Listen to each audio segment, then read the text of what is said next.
ஆண்டவர் இயேசுவில் அன்புக்குரிய சகோதர சகோதரிகளே, கிறிஸ்துவ வாழ்க்கை என்பது கடவுளையும் நாம் அன்பு செய்ய வேண்டும், மனிதர்களையும் நாம் அன்பு செய்ய வேண்டும்.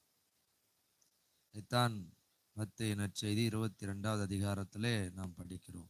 19 22 வரை உள்ள வசனங்களை பார்த்தீர்கள் என்று சொன்னால், இயேசு சாமியிடம் ஒரு நாணயத்தை கொண்டு வந்து காட்டுவார்கள். இந்த நாணயத்தில் பொறிக்கப்பட்டிருக்கிற உருவமும் அவங்க கேட்பாங்க கேள்வி, சீசருக்கு வரி செலுத்துவது முறையா இல்லையாமா. அவரை சோதிக்கிறது தான் கேட்பாங்க. அதுக்கு அவர் கரெக்டாக பதில் சொல்லுவார். நாணயத்தில் பொறிக்கப்பட்டிருக்கிற எழுத்தும் உருவம் யாருடையது? சீசருடையது. அப்ப சீசருக்குரியதை சீசருக்கும், கடவுளுக்குரியதை கடவுளுக்கும் கொடுங்கள். இதுதான் கிறிஸ்துவ வாழ்க்கை. கடவுளுக்கு தேவையானதை கடவுளுக்கு கொடுக்கணும், மனுஷங்களுக்கு தேவையானதை மனுஷங்களுக்கு கொடுக்கணும். ரெண்டு பேர்த்துக்கு அன்பு தான் செய்யணும். ஆனா கடவுளுக்கு கொடுக்கிற அன்பு வேறு, மனிதர்களுக்கு கொடுக்கப்பட வேண்டிய அன்பு வேறு. கடவுளுக்கு நம்ம கொடுக்கிற எந்த காணிக்கையும் தேவையே கிடையாது. அதனாலதான் எசாயா 1வது அதிகாரத்துல 10-15 வரைக்கும் உள்ள வசனங்களை படிச்சீங்கன்னா அழகா சொல்லுவார். நீங்க காணிக்கைகளை கொண்டு வந்து என் ஆலய முற்றத்தை மிதிக்க வேண்டும் என கேட்டது யார்? எனக்கு கால்நடை வேணும்னா 1000 கால்நடை அங்க இருக்குது, எனக்கு இருக்குது. நான் எல்லாத்தையும் நான் தான் படைச்சவன், நான் படைச்சதை எடுத்து எனக்கே கொடுக்குறியா? எனக்கு அதெல்லாம் தேவை கிடையாது, அதெல்லாம் தேவை கிடையாது. அதைத்தான் திருப்பாடல்ல 51லயும் தாவீதர் சதான் சொல்லுவார், பலிகளை நீர் விரும்புவதில்லை, தகன பலி கொடுத்தாலும் அதை நீ ஏற்றுக்கொள்வதில்லை. 1 சாமுவேல் 15:22 அதுதான் படிக்கிறோம். கடவுள் பலிகளில் இன்பம் காண்பவர் அல்ல, நாம் கொடுக்கிற காணிக்கையில மகிழ்ச்சி காண்பவர் அல்ல. கடவுளுக்கு கொடுக்க வேண்டியது காணிக்கை அல்ல, காணிக்கை மட்டுமல்ல. கடவுளுக்கு நாம முதல்ல கொடுக்க வேண்டியது அன்பு. அந்த அன்பு எந்த வடிவத்துல நாம காட்டுவோம்? அவருக்கு கீழ்ப்படியணும், அவரை நம்பணும், அவரை கீழ்ப்படியணும். 2 தான். கடவுள் நம்மகிட்ட எதிர்பார்க்கிறது 2 தான்.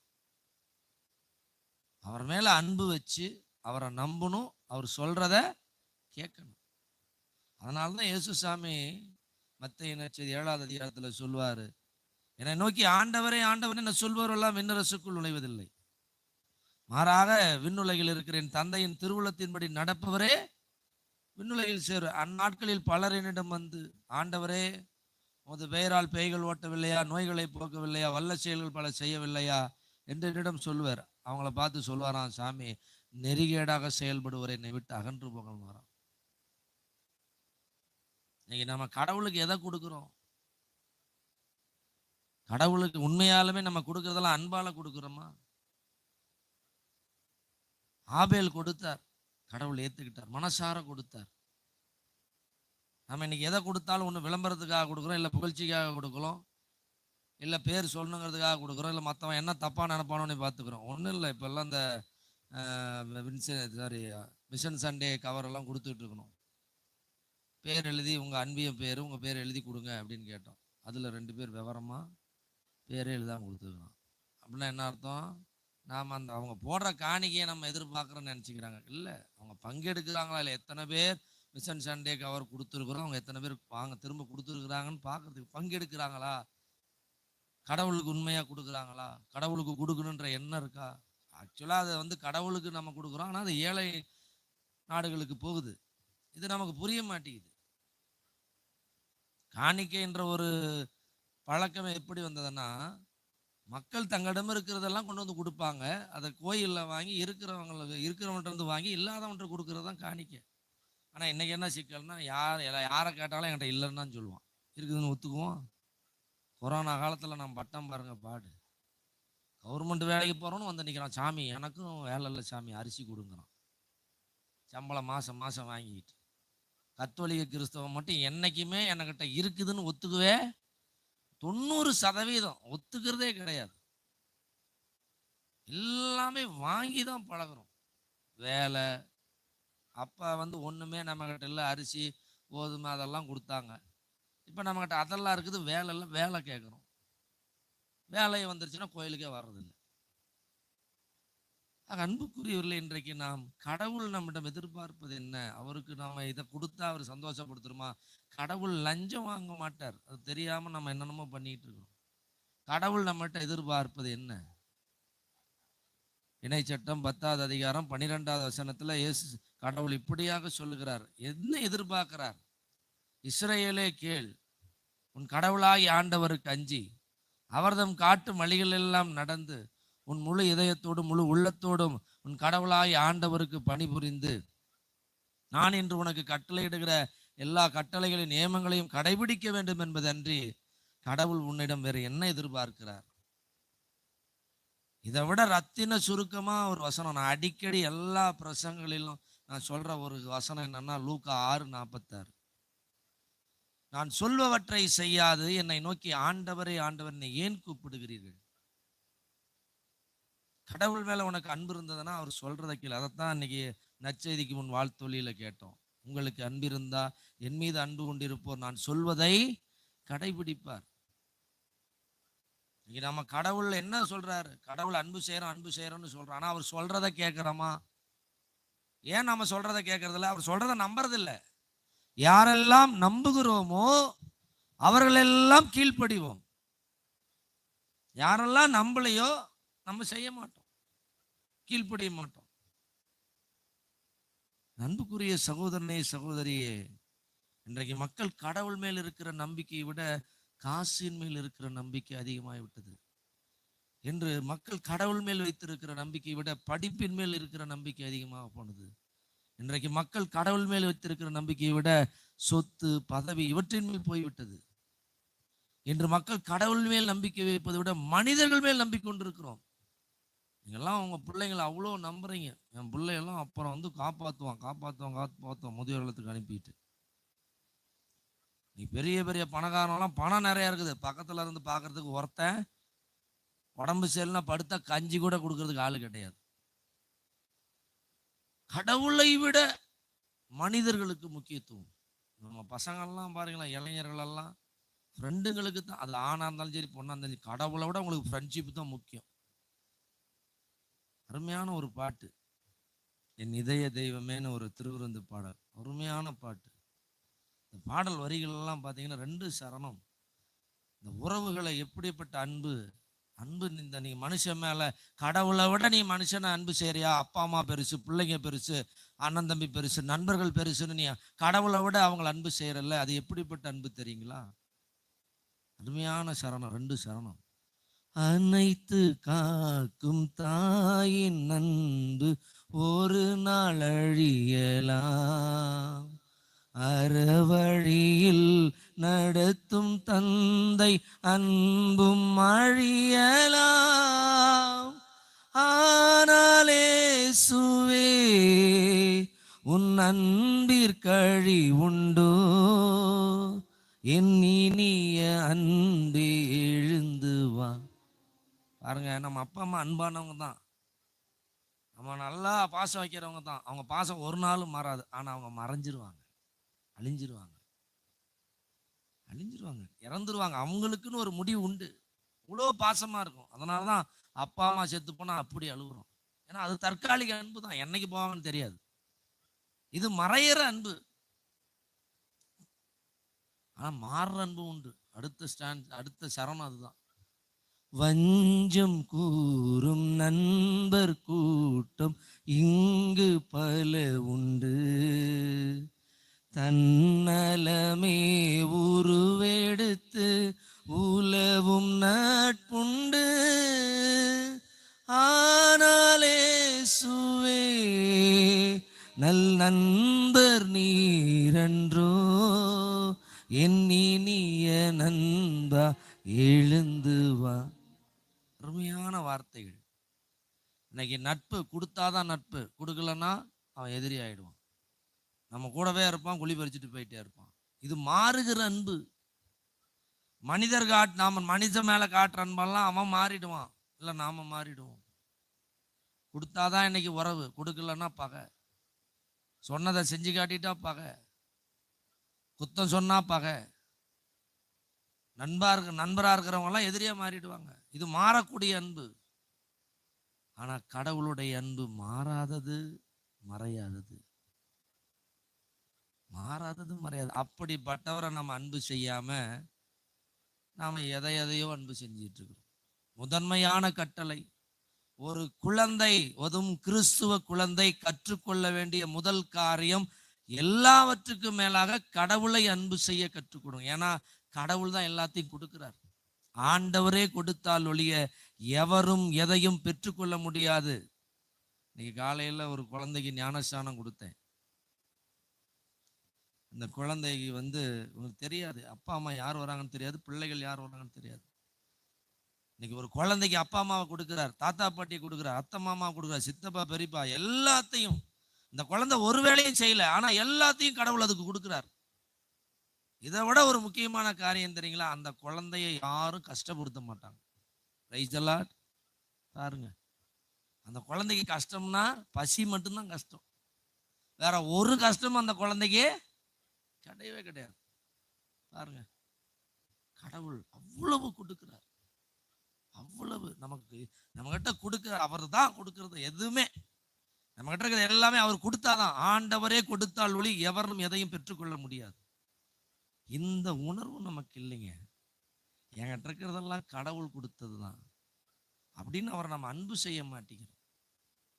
அவர் அன்பு செய்யாம அவர் எதை கொடுத்தாரோ அதை அன்பு செஞ்சுக்கிட்டு இருக்கிறோம்.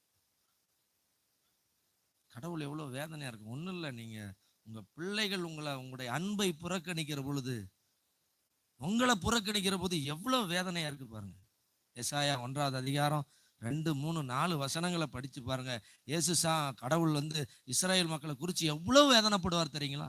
வானகமை கேள், விண்ணுள்ளியை செவிகொடு, என் மக்களை நான் பேணி காத்தேன், அவர்கள் என்னோடு பகை கொண்டனர். கழுதை தன் எஜமானனை தனக்கு அறிந்து கொள்கிறது, தன் எஜமானனை அறிந்து கொள்கிறது, எருது தன் எஜமானன் தனக்கு தீனி போடுகிற இடத்தை அறிந்து கொள்ளுது, ஆனால் என் மக்களோ என்னை புரிந்து கொள்ளவில்லை, இஸ்ரவேலை என்னை அறிந்து கொள்ளவில்லை என்று சொல்றார். என் மக்கள் என்ன புரிஞ்சிக்கல, என் அன்பு செய்யலன்னு கடவுள் எவ்வளவு வேதனையா சொல்றாரு பாருங்க. இதை விட இஸ்ராயல் மக்கள் அரசன் வேணும்னு கேட்பாங்க சாமுவேல் கிட்ட. சாமுவேல் சொல்லுவார் வேணாம்டா அப்படின்பார். சாமுவேல்கிட்ட கடவுள் சொல்லுவார், அந்த வசனம் இன்னமும் அப்படியே எனக்கு படிச்சேன்னா ஒரு மாதிரி ஆயிடும். சாமுவேலே விட்டுரு, அவன் உன்னை புறக்கணிக்கல, உன்னை வேணான்னு சொல்ல, அவன் வேணான்னு என்னதான் வேண்டான்னு சொல்றான். நான் அவர்களை ஆள விடாதவாறு அவர்கள் என்னைத்தான் புறக்கணிக்கிறார்கள். கடவுளை இன்னைக்கு அன்பு செய்யாம, கடவுளை மதிக்காம நாம பண்ற அநியாய அக்கிரமம் இருக்குதே. கடவுள்னு அவருக்குன்னு ஒரு மரியாதை, அவருக்குன்னு ஒரு முதலிடம், அவருக்குன்னு ஒரு முக்கியத்துவத்தை நம்ம கொடுக்கறதே இல்லை. சின்ன வயசுல 1ஆம் கிளாஸ்ல கேட்ட பாட்டு அப்பப்ப ஞாபகம் வரும். தோசை அம்மா தோசைன்னு, அம்மா சுட்ட தோசை, அரிசி மாவும் உளுந்து மாவும் கலந்த சுட்ட தோசை. அப்பாவுக்கு 4, அம்மாவுக்கு 3, அண்ணனுக்கு 2, எனக்கு தேவை 1 தான், அப்பாவுக்கு 4 தேவை. இப்ப முதல்ல யாருக்கு? அப்பா. சின்ன வயசுல 1ஆம் கிளாஸ்ல அந்த காலத்துல சொல்லி கொடுத்தாங்க. இந்த காலத்துல என்ன சொல்லி கொடுக்குறாங்கன்னு ஆண்டவனுக்கு தான் வெளிச்சம். அவங்களுக்குரியதை அவங்கவுங்களுக்கு கொடுக்கணும்னு அந்த காலம் 1ஆம் கிளாஸ்ல சொல்லி கொடுத்தாங்க. நான் 1ஆம் கிளாஸ் எப்போ படித்தேன்? 39 வருஷத்துக்கு 40 வருஷத்துக்கு முன்னாடி படித்தேன். 41 வருஷம் ஆச்சு. இன்னைக்கு என் அந்த பாட்டு ஞாபகத்தில் இருக்குன்னா அப்போ எந்த அளவுக்கு ஆழமாக அவங்கவுங்களுக்குரியது அவங்களுக்கு கொடுங்க. அப்போ கடவுளுக்குரிய பாசத்தை எப்படி காட்டணும்? கடவுளை நம்பணும், கடவுளுக்கு கீழ்ப்படிணும், அவ்வளோதான். நம்மகிட்ட கடவுள் எதிர்பார்க்கறதே அதுதான். அதை கொடுக்காம நீ கோடி கோடியா கொட்டி கொடுத்தாலும், நீ என்னதான் குமிச்சு கொடுத்தாலும் கடவுள் சந்தோஷப்பட மாட்டார். கடவுளுக்கு சந்தோஷமே 2 தான், ஒன்று கீழ்ப்பிடிதல், இன்னொன்று மனம் மாறுதல். அதை செய்யணும். அவர் சொல்றதை கேட்டு திருந்தனம்னாவே அது போதும், பெரிய மகிழ்ச்சி. அதான் சொல்றார். நினிவே நகர மக்கள் மனம் மாறினோடனே கடவுள் எவ்வளவு மகிழ்ச்சி அடைஞ்சார். அந்த தீங்க அனுப்பக்கூடிய தீங்க வேணாம் நிறுத்திட்டாரு. என்ன அவருக்கு இவ்வளவு சந்தோஷமா இருந்தது? சொல்றத கேட்கறதாங்க எல்லாருக்குமே சந்தோஷம். பெரியவங்க சொல்றத சின்னவங்க கேட்கணும், அதுதான் நல்லது, அதுதான் ஆரோக்கியமானது. ஒரு 30 வருஷத்துக்கு முன்னாடி பார்த்தீங்கன்னா பெத்தவங்க சொன்னதெல்லாம் பிள்ளைங்க கேட்டுட்டு இருந்தாங்க. கேட்டோம், பயந்துகிட்டாவது கேட்டோம், அடி வாங்கிட்டாவது கேட்டோம், திட்டாவது கேட்டோம். ஏன்னா இன்னைக்கு பிள்ளைங்க சொல்றதான் பெத்தவங்க கேட்கணும். எனக்கு இட்லி எல்லாம் சுடாத, எனக்கு நூடுல்ஸ் தான் வேணும், செய்ய. வீட்லேயே மனுஷன் திம்மான தோசை ஊற்று ஊற்று. எனக்கு இதெல்லாம் பிடிக்காது, எனக்கு இதெல்லாம் பிடிக்காது. ஃபோனை மட்டும் பிடிங்கி பாருங்க உங்கள் பிள்ளைங்கள்ட்ட, அப்புறம் அவ்வளோதான். வீடு 2000. சண்டையே எதுக்கு? ஃபோனை கொடுக்க மாட்டேங்கிறான். இந்த பிள்ளைங்க எது கேட்டாலும் நம்ம வாங்கி கொடுத்துடணும். இந்த பிள்ளைங்க கேட்குற ஸ்கூலில் தான் சேர்க்கணும். இந்த பிள்ளைங்க சொல்கிற ட்ரெஸ்ஸு தான் வாங்கி தரணும். அதே மாதிரி தான் நாமளும் கடவுள் நம்ம கேட்குறதெல்லாம் கொடுத்துடணும். கடவுள் நம்ம கேட்குறதெல்லாம் கொடுத்துட்டா நல்ல கடவுள், கடவுள் அன்பானவன் ஒத்துக்கும். கேட்குறது கொடுக்கலன்னா கடவுள் சொல்கிறத கேட்கறதுக்கு தான் நாமளே ஒழிய நாம சொல்கிறத கேட்கறதுக்கு கடவுள் இல்லை. இதை நம்ம புரிஞ்சுக்கணும். பெற்றவங்க பேச்சை கேட்கறதுக்கு தான் பிள்ளைங்களே ஒழிய பிள்ளைங்க பேச்சை கேட்கறதுக்கு பெற்றவங்க கிடையாது. ஏன்னா பிள்ளைங்களுக்கு என்ன தேவைன்னு பெற்றவங்களுக்கு தெரியும். அதே மாதிரி மனுஷனுக்கு என்ன தேவைன்னு கடவுளுக்கு தெரியும். அதான் சாமி சொல்றார், தீயோராகிய நீங்களே உங்கள் பிள்ளைகளுக்கு நற்கொடைகள் அளிக்க வல்லவரானால் கடவுள் தம்மிடம் கேட்போருக்கு எவ்வளவுதான் செய்ய மாட்டார். கடவுளுக்கு தெரியுங்க நமக்கு என்னென்ன வேணும்னு செய்யறதுக்கு. அவர்கிட்ட நம்ம போய் ஆர்டர் போடணும், எனக்கு இதுதான் பிடிக்கும். இந்த ஒரு பூசகரத்தை கண்டா எனக்கு அவ்வளவு வெறி வரும். அதே மாதிரி பூசை முடிஞ்சோடனே சொல்லுவோம் பாருங்க, திருத்தந்தையின் கருத்துக்கள் நிறைவேற, ஆயரின் கருத்துக்கள் நிறைவேற, பங்கு தந்தையின் கருத்துக்கள் நிறைவேற, பங்கு மக்களின் கருத்துக்கள் நிறைவேற. இதுல ஒரு கருத்து நிறைவேற மாட்டேங்குது. ஏன்? ஆளாளுக்கு ஒன்று நினைச்சுக்கிறோம். அதே மாதிரி பூசை கருத்துல எழுதுவாங்க, நினைத்த காரியம் நிறைவேற. யார் நினைச்சது? நான் நினைச்சது. அப்புறம் எதுக்கு கடவுள்? கடவுள் நீ நினைச்சதெல்லாம் செய்யறதுக்கு தான் கடவுள் இருக்கிறாரா? கிடையாது. கடவுள் விரும்பியதை செய்வதற்காகத்தான் நாம் இருக்கிறோமே தவிர கடவுளுக்கு கீழ்ப்படிவதற்குத்தான் மனிதன் படைக்கப்பட்டானே ஒழிய மனிதனுக்கு கீழ்ப்படிவதற்கு கடவுள் ஒரு நாளும் கிடையாது. இதை புரிஞ்சுக்கிங்க தயவு செய்து. கடவுள் நம்மகிட்ட எதிர்பார்க்கிறது கீழ்ப்படிதல். அன்பின் எந்த வடிவத்திலே நாம் காட்ட வேண்டும் என்று சொன்னால் நம்ப வேண்டும், கீழ்ப்படிய வேண்டும். அவ்வளவுதான் கடவுள் நம்மகிட்ட எதிர்பார்க்கிறது தான். அதுதான் அன்பின் அடையாளம். கடவுள் மேல உண்மையாலுமே நமக்கு அன்பு இருந்ததுன்னா கடவுளை நம்புவோம், கடவுளுக்கு கீழ்ப்படிவோம். அவ்வளவுதான். கடவுளுக்கு அன்பு இல்லைன்னா நம்ம கடவுளை நம்பவும் மாட்டோம், கடவுளுக்கு கீழ்ப்படிய மாட்டோம். அப்படி என்ன கடவுள் சொல்றாரு? வேற ஒன்றும் சொல்ல, எனக்கு கோடி கோடியா கொட்டி கொடுன்னு சொல்ல, நான் உங்களுக்கு அன்பு செலுத்தியது போல, அவ்வளவுதான் சொல்றாரு. பழைய ஏற்பாட்டு கட்டல எனக்கு தன்னை அன்பு செய்வது போல. இதுல ஒரு சின்ன சிக்கல் இருக்குது. நீங்க சாப்பிடாம இருக்கிறீங்க, பக்கத்துல இருக்கணும் சாப்பிட, நானே சாப்பிடல நீ எதுக்கு சாப்பிட்ற? சில ஆம்பளைங்கள்லாம் அப்படிதான் பண்றானு. எனக்கே ஒன்றும் இல்லை, உனக்கு என்ன, வாயை மூடிட்டு உக்காரு. நான் சம்பாதிக்கிறவன், பாடுபட்டு சம்பாதிக்கிறவனுக்கே இவ்வளோதான் எடுத்து, நீ போகிற சும்மா வீட்டில் உக்காந்துருக்கவ இவ்வளோ செலவு பண்ணுறதா? நானே கஞ்சி குடிச்சு இவளுக்கு என்ன வேண்டி கிடக்குது? இதுதான் தன்னை அன்பு செய்வது போல பிறரையும் அன்பு செய்யறது. இதைத்தாங்க இயேசு சாமி இப்படி சொன்னா இவன் பண்ணாத வேலையெல்லாம் பண்ணுவான். நான் நெருப்பு வச்சுக்கிட்டேன் நீயும் நெருப்பு வச்சுக்கின்றுவான். இப்படியெல்லாம் சொல்லுவான். நானே பட்டினி நீயும் பட்டினி கிட, நான் பட்டினி கிடக்கு நீயும் பட்டினி கிட, அப்படித்தான் செய்வான். இவன் நல்லதான் நினைச்சு செய்ய, சரி நமக்கு துணி இருக்கிற மாதிரி தான் அடுத்தவன் அப்படியெல்லாம் நினைக்க மாட்டான்னு தெரிஞ்சுக்கிட்டு தான் இயேசு சாமி அங்கே ஒரு ட்விஸ்ட் வைக்கிறாரு. நீ உன்னை அன்பு செய்யற மாதிரிலாம் அன்பு செய்யாத, நான் உன்னை எப்படி அன்பு செய்யறனோ அது மாதிரி நீ எல்லா மனுஷனையும் அன்பு செய். நம்மெல்லாம் யாரு?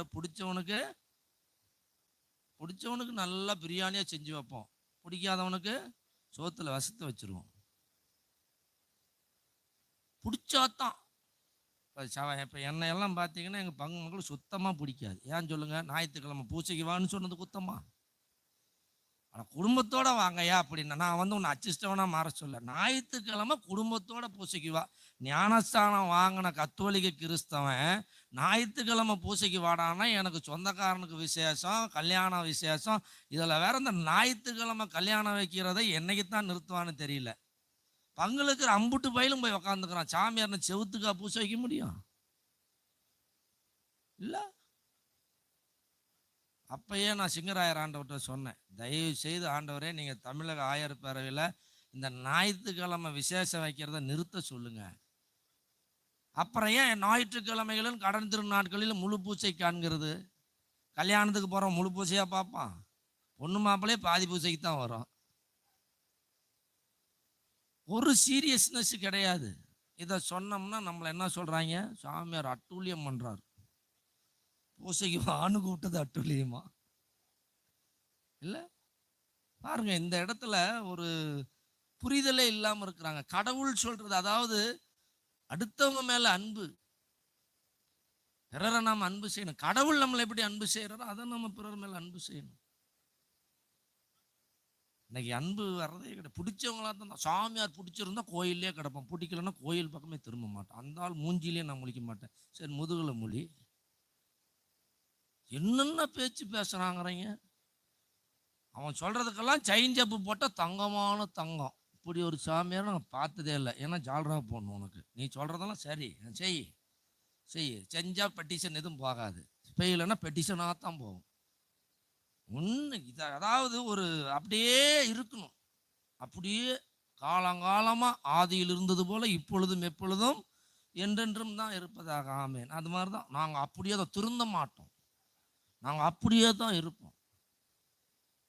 நாங்கள் கோயிலுக்கு வருவோம், சாமிக்கு மாலை போடுவோம். அதான் நான் சொன்ன ஒரு பிரசங்கத்தில் மாதா திருவிழாக்கு என்ன கூப்பிட்டுருந்தாங்க, அதுக்கப்புறம் என்ன கூப்பிடவே இல்லை. அது காரணம் இதுதான்.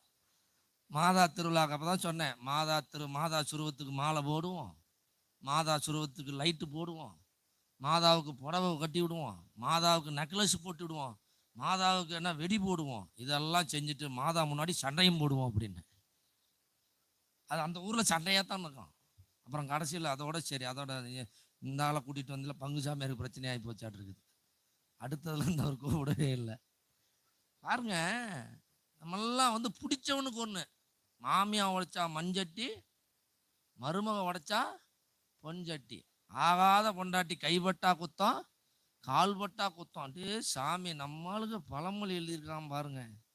பிடிச்சவனுக்கு ஒரு நியாயம், பிடிக்காதவனுக்கு ஒரு நியாயம். பிடிச்சிருச்சுன்னா கட்டி பிடிச்சிக்குவான், பிடிக்கலன்னா எட்டி வச்சிருவான்.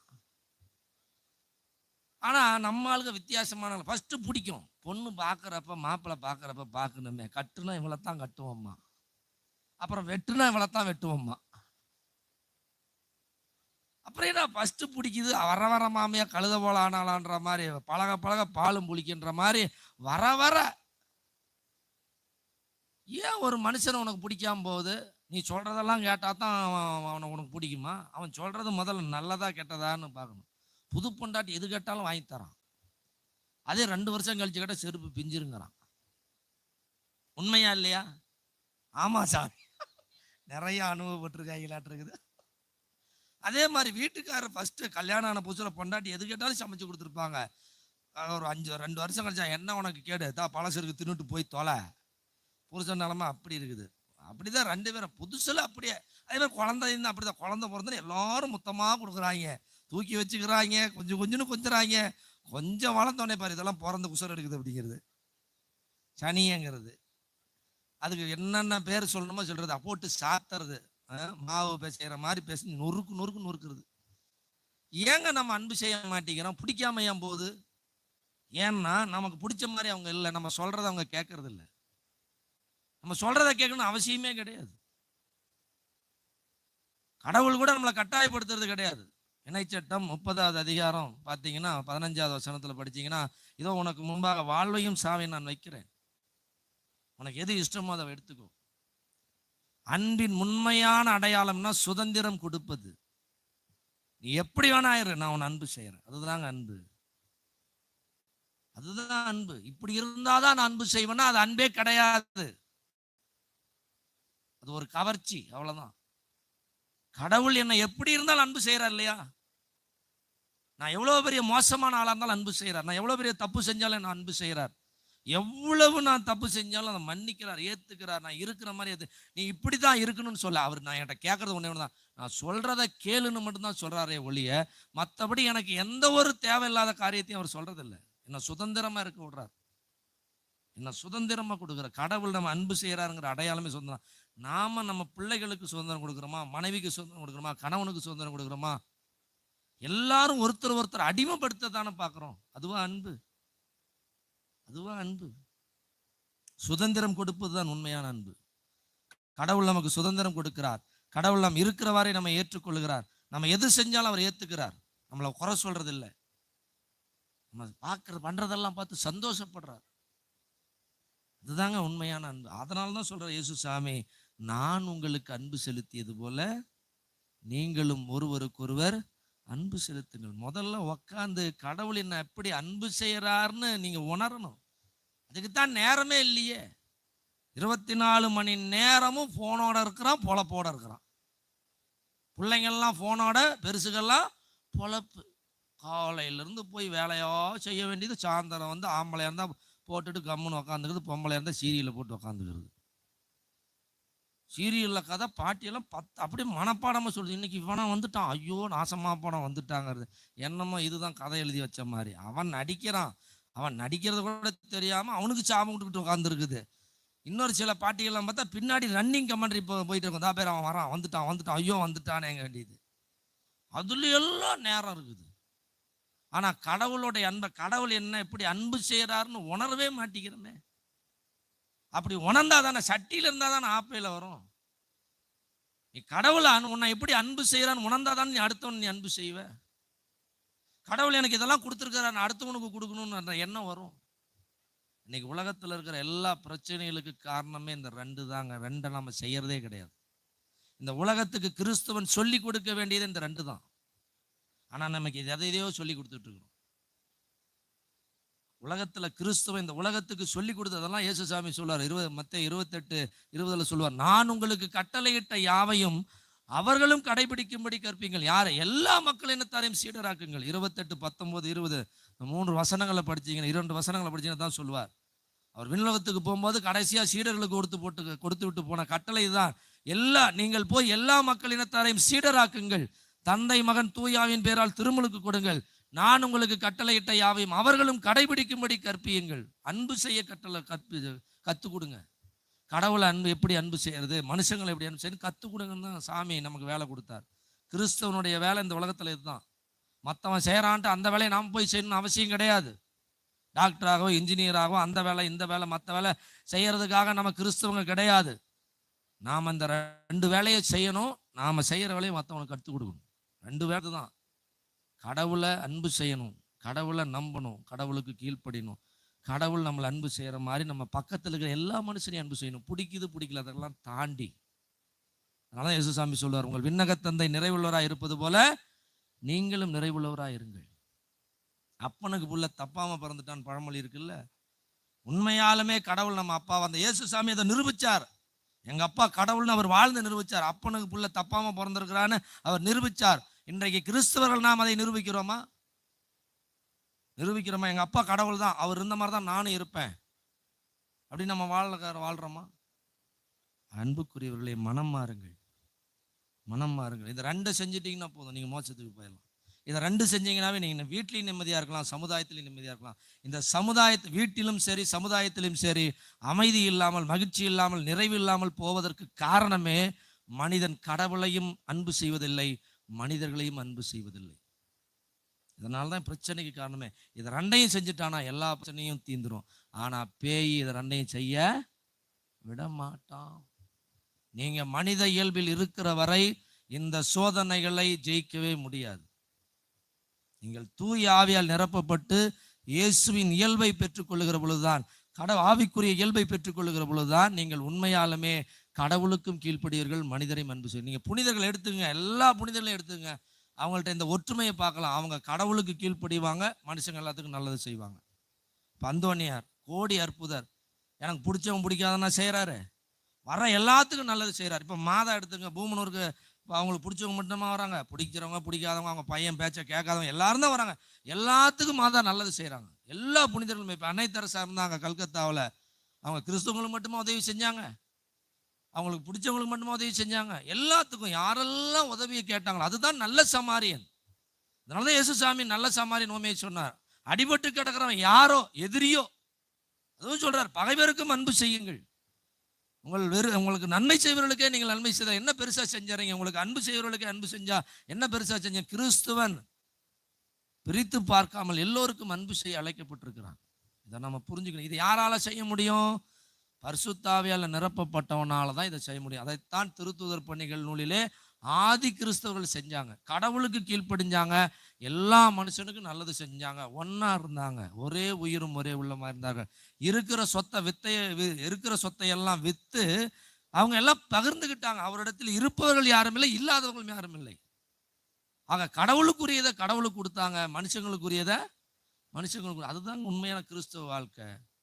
அதனால்தான் நான் அந்த வசனத்தை அடிக்கடி எல்லா இடத்துலையும் சொல்லுவேன். கடவுளின் ஆவியால் இயக்கப்படுகிறவர்களே கடவுளின் பிள்ளைகள். கடவுளின் ஆவி நம்மளை இயக்கினாதான் இயேசுவை போல நம்ம கடவுளுக்கும் கீழ்ப்படிவோம், மனுஷங்களுக்கு நல்லது செய்வோம். அப்படி இல்லைன்னா நம்ம கடவுளையும் அன்பு செய்ய மாட்டோம், மனுஷனையும் அன்பு செய்ய மாட்டோம். அப்புறம் எங்க போவோம்? மனம் மாறாவிட்டால் முடியாது, எல்லோரும் அழிவீர்கள். பவுலடியார் கலாத்தியருக்கு எழுதப்பட்ட திருமுகத்தில் 5வது அதிகாரத்தில் சொல்லுவார், ஒருவர் மற்றவர் மீது அன்பு கூறுங்கள் என்னும் கட்டளையில் தான் திருச்சட்டம் முழுவதும் அடங்கி இருக்கிறது. அதுக்கு அடுத்த வசனத்தில் சொல்லுவாரு, நீங்கள் ஒருவரை ஒருவர் கடித்து விழுங்குவதை நிறுத்தாவிட்டால் எல்லோரும் அழிவீர்கள். இப்போ பாருங்க, உக்ரைனும் ரஷ்யாவும் அடிச்சுட்டு சாவறான், இந்தாட்ட இஸ்ரேலும் பாலஸ்தீனும் அடிச்சுட்டு சாவறான். ஒரு நாளும் சண்டை மீட்புக்கு வழி கிடையாது, அழிவுக்கு தான் வழி. விட்டு கொடுக்கணும், மன்னிக்கணும், பகிர்ந்து கொள்ளணும். அதான் கடவுள் நமக்கு சொல்லி கொடுக்கிறார். கிறிஸ்துவ நாடுகள் என்று சொல்லப்படுகிற மேலை நாடுகளே இந்த பழக்கத்தை கைவிட்டு விட்டன. அடக்குமுறை, அழிவு, வன்முறை எல்லாம் கையாளுறாங்க கிறிஸ்துவ நாடுகள். அதுதான் பெரிய கொடுமை. அதனால காந்தியடிகள் சொன்னார், கிறிஸ்துவை எனக்கு பிடிக்கும், கிறிஸ்துவர்களை எனக்கு பிடிக்காது. ஏன்னா கிறிஸ்து எல்லாத்தையும் அன்பு செஞ்சார், கிறிஸ்துவர்கள் எல்லாரையும் அன்பு செய்யல. பிடிச்சவனுக்கு ஒரு நியாயம், பிடிக்காதவனுக்கு ஒரு நியாயம். உலக அளவில் வெள்ளையன் கருப்பேன், அதுக்கப்புறம் பார்த்தா ஒவ்வொரு கண்டத்துக்கு இருக்கிறவனும் அவன். அப்புறம் இந்தியாவுக்கு வந்தால் north Indian, south Indian. South இந்தியனுக்குள்ளே வந்தீங்கன்னா தெலுங்கு, கன்னட, மலையாளி, தமிழனுக்குள்ளே வந்தோம்னா ஜாதி. மனுஷனுக்குள்ள மனுஷனை மனுஷனாக பார்க்க கற்றுக்கல. நாம் மனுஷனை பதவியை வச்சோ, ஜாதியை வச்சோ, அவன் வசதியை வச்சோ, திறமையை வச்சு தான் நம்ம மதிக்கிறமே ஒழிஞ்சு, இவன் கடவுளுடைய பிள்ளை மனுஷன், அவ்வளோதான். ஆனால் படிக்கிறோம், கடவுள் மனிதனை தன் உருவிலும் சாயலும் படைத்தார். ஆனால் அந்த உருவிலும் சாயலும் படைத்த மனுஷனை எட்டி உதைக்கிறோம், கலங்கப்படுத்துகிறோம், கஷ்டப்படுத்துகிறோம். அவர் படைத்த மனிதனை கஷ்டப்படுத்திட்டு, துன்பப்படுத்திட்டு, அவனுக்கு துயரத்தை கொடுத்துட்டு அவர்கிட்டயே போய் கேட்குறோம், எப்பா எனக்கு உதவி செய். எப்படி செய்வார்?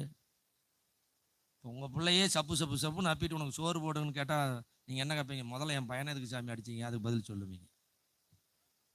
கடவுளுடைய பிள்ளைகளாக மற்ற மனிதர்களை துன்புறுத்தி விட்டு, அவர்களுக்கு கஷ்டத்தை, துன்பத்தை கொடுத்து விட்டு, அவர்களை அழித்து விட்டு, அவங்களுக்கு மனசை சங்கடப்படுத்திட்டு நீ கடவுள்கிட்ட கேட்டீங்கன்னா என்ன கொடுப்பாரு?